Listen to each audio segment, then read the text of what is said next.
Everyone, thank you so much to everyone who joins me for session 3 webinar series, Be Yourself, Back Yourself and Make It Happen. We were speaking about finding your leadership style in challenging times, and I just want to build on the answer to the question. Thank you, Yvonne, for a great question you asked. You asked about any top tips for leadership styles and leading in challenging times.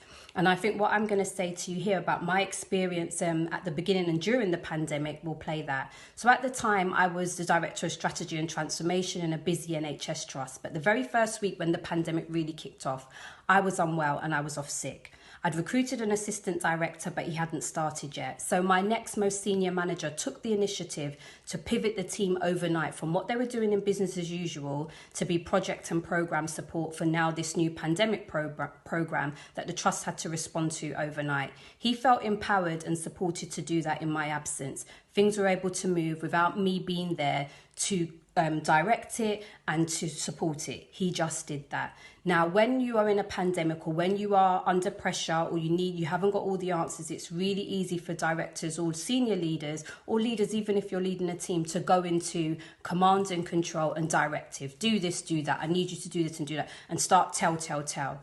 I'd really encourage you to ask, don't tell. Why do I say that? Because number one, it's courteous. Mutual respect is a big value for me. But also, if you start telling, people just come back to you for the next thing. And now what do you want me to do? And now what do you want me to do? And now what you want me to do? And you can't manage that. You can't work at pace and do things quickly if you've got to keep telling people what to do. So empower the people around you, support them and help them to feel confident in making a decision. And if something doesn't go too well, support them also to look at what worked well and even better if. The other thing I would say about listening to understanding where your people are and how they're feeling.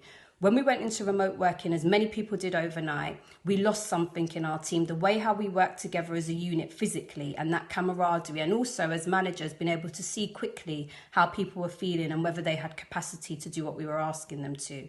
I asked the team what we could bring in to help with that, and it was one of our junior members who said, why don't we have a daily check-in? We have a Monday morning flash meeting. Why don't we have a daily check-in? And what we introduced was it's about a 20-minute call every morning at 10 o'clock. Each person had 2 minutes each, and the rules were to say how you were feeling, something positive about the day before, something you were looking forward to, and a few bullet points about your current workload.